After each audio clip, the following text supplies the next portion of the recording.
Welcome back to East County Sports and the Prep Pigskin Report Hogcast. And I'm with the Steele Canyon Cougars as we preview this Friday night's game with the Cougars hosting the Eastlake Titans. Coach Scott Longerbone joining us from his home, and Chance Johnson joining us as well from the Cougars. And guys, really, you look at all the great games in the county. You guys might not. You guys are focused on one matchup. But if you look at all the games this weekend, Coach, a matchup of two teams. I thought it would be two top 10 teams. The media poll came out today. Eastlake was 12th. I had them in my top 10. So I'm calling this a matchup of two top 10 teams in the county to open the season, Coach. Coach McFadden's bringing in a good Eastlake club once again. Yeah, he always brings a great team. I mean, Coach McFadden, he's been doing it for a long time down there, and this team looks just as solid as any team he's ever had.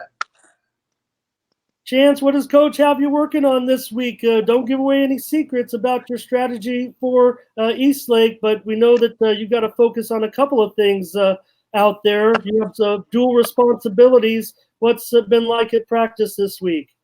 It's definitely been a lot of reading our keys, is what Coach Spencer calls it, and kind of just taking our steps and being disciplined and reading what the linemen are showing us and reacting and kind of implementing the defense that we put in and just basically staying on our P's and Q's. Coach, I think the Titans are probably going to use that running game a little bit. They've had a few departures, a lot of departures actually, but you're going to trust Coach McFadden to have his team ready, of course. But Mateo Law, a pretty good running back with some good returning numbers, probably going to look to stop that run first. Yeah, I mean, I know he lost a quarterback, so they'll have a young kid starting a quarterback, but there's a lot of us that have young kids starting a quarterback. So and watching their scrimmage, their offensive line is a typical Eastlake offensive line. They get off the ball real well, and once they get into you, they keep their feet running, and you got to get off blocks and you got to read your keys. Otherwise, next thing you know, they're right past you. And Chance, what's your workload going to be like? I mean, we're going to need you from your safety position. We're going to need your big plays on defense and your tackles. But how about your work in the slot? What's going on with the offense? Don't tell us maybe what's happening at quarterback, but I just got to know, how is Coach approaching it? What are you expecting to see with the offense this week? Are we having two quarterbacks out there? That'll be a surprise. I know that they're still competing right now, and there'll probably be a competition during the game period as well to see who's gunning for the starting spot. I would say that I'm gonna play a lot of safety this week and a lot of special teams as well. We have a whole lot of good offensive, electric players on offense, so it's not really a rush or an urge for me to get over there quite yet. But I definitely see myself being on the offensive side later in the year. Coach, you're the special teams coordinator for the Cougars. How do you decide between guys like who's going to return these kicks when you have guys like Chance, like Carter, like Walker? How do you decide? I think they all could do it, right? They all seem to be usable parts. Yeah. We've got a ton of guys that actually, it's funny that you mentioned. I mean, Chance and I were talking about at practice today. Possibly our best plays are our special teams. I mean, we're going to have, at any given time on a kickoff, we could have Wes Neely could have the ball in his hands, Chris Carter could have the ball in his hands, Chance could have the ball in his hand, Antoine Walker could get the ball in his hand, Junior Akintunde could get the ball in his hand, and it's just at any given time on that one. And then I kind of handpicked the punt return team because I think it's a special team, and I have both Chance and Chris back on that also. So you can't pick a side to kick it to because we're gonna get one of those guys is gonna get their hands on it. And then the kids that I kind of handpicked for it are the guys that they may or may not be your kind of primetime players, but they're grinders.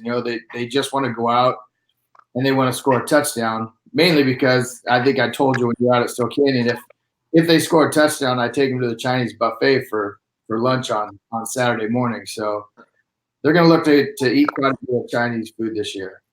Chance, did you see our a preseason interview. I said, I'm going to grab a Cougars hat and I'm going to grab a jacket, just see if I could sneak in there with you guys. Because last year you had the 79-yarder against Otay, and I got to call you out, man. What were you doing? Disobeying your coach's orders when he said to fair catch that ball against Helix, and you decided to run it back and put your team in scoring position that eventually gave you guys your share of the championship with that 30-plus yard return against coach's orders.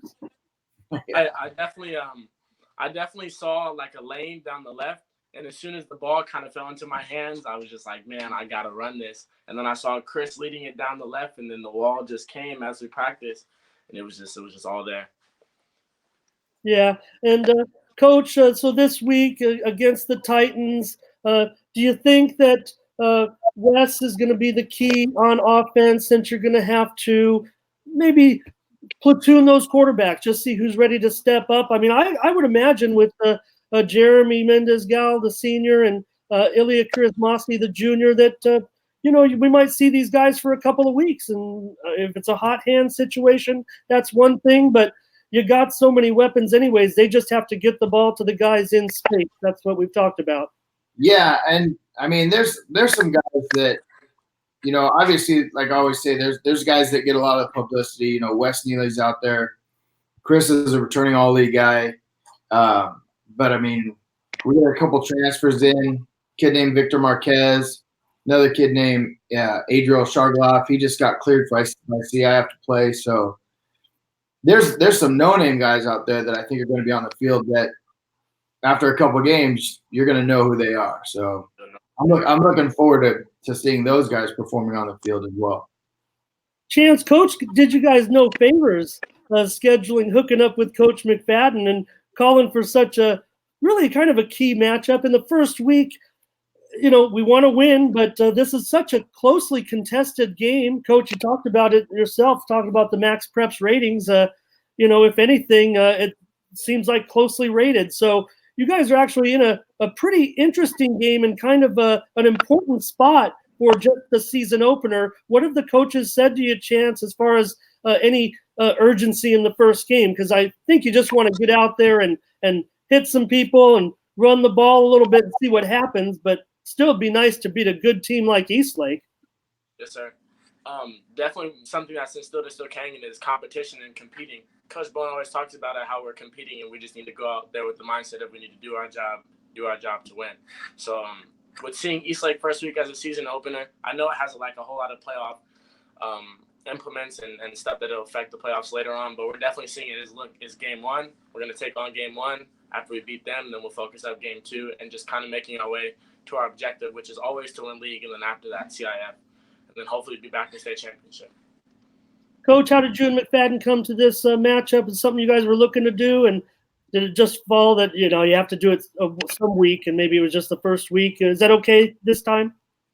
Yeah, I mean, I enjoy scheduling those first couple games tough. Last year we opened up against Carlsbad in a game that ended up being a critical game.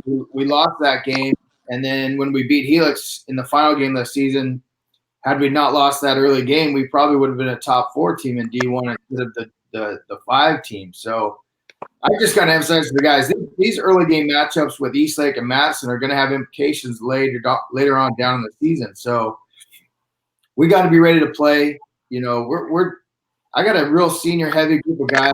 I think their heads are on straight. They understand that you have to take things one game at a time. Like we can't be thinking anywhere past Eastlake. And we had played Eastlake a number of times. We played them 6 times.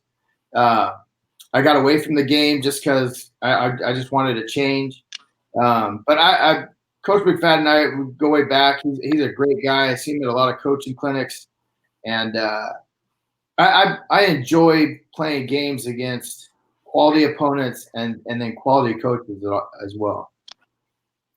Chance, I talked about Eastlake kind of maybe focusing on their running attack, but I think that they'll have to take to the air as well. But, man, you and that secondary, tell me about some of those guys. Mostly tell me about Antoine Walker. Coach labeled him in the preseason as, one of the best one of the best defensive backs in the entire county. You remember that interception he had against the Highlanders? We're excited. We want them to put the ball in the air. I think, me, T-Max, Naume, Antoine Walker, I just think we're ready. Definitely with Antoine I personally think he's the best corner in San Diego.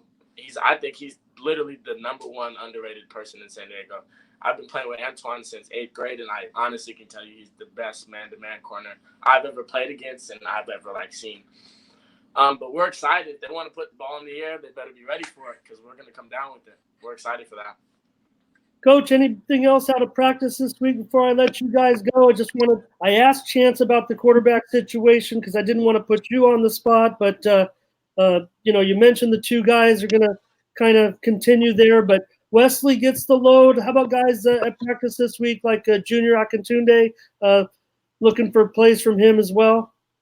Yeah. I mean, Junior's he's a banger, man. He's a guy that's going to run between the tackles, and Junior's going to get those hard yards for you, but he's also deceptively fast. If he gets loose, if he gets into the secondary, he's going to, guys will take bad angles with him because he's a big kid, so they don't think he's very fast, but he's got a little giddy up in him. So I think Junior's going to, because I think a lot of teams will key on Wes Neely. I mean, Wes is really, really good. So if I was a defensive coordinator prepping for us, I would be focused on him too, but you do that, and next thing you know, Junior's into your secondary, and you got a corner that's got to bring down a guy that's a load. So I hope Junior has a great game. I hope Chris has a great game. I mentioned a couple guys when we were talking before.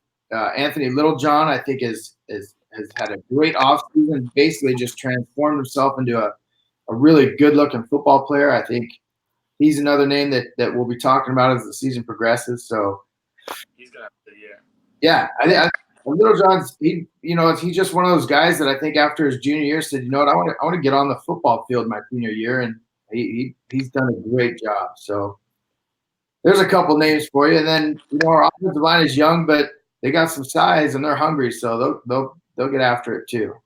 And Chance, I'll just ask you about a couple more defensive guys, just because I think names are the best thing that you could do on these broadcasts is talk about your friends and teammates. And one of the best linebacking combos in the East County, if not the entire county, Cam Ewert, Colton Guerrero. Tell me about those guys. Man, and we just added on James Bradle. You guys haven't even seen James Bradle. James Bradle's the smartest football player I've ever met in my life. James Bradle just understands the game, and he just breaks it down like a math problem. It's crazy. So he's added on. He's taken the spot of David Lipscomb from last year, and Colton is just fast and strong, and he's just so tenacious. And, you just got big Cameron. Cameron's like a big rock, and he can move well, and he can intercept. You've seen him have interceptions, come downfield, make big tackles. I'm excited. Our linebacker core is definitely full. And then we have Luis Alvarado also. Luis Alvarado is playing our down safety position for Alex Atherton. And I've been playing with Luis since back at Los Toros, and Luis is really good. Me and him have always been on the same page, and I'm really excited to be at the varsity level playing with him.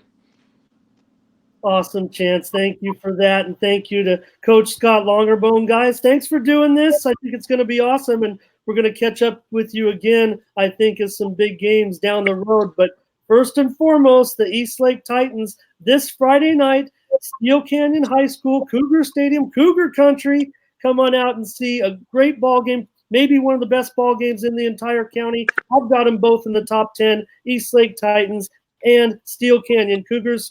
Coach Scott Longerbone, thank you for joining us. Chance Johnson as well. Thank you so much. And for East County Sports and the Prep Pigskin Report, I'm Ramon Scott. Thank you for joining us.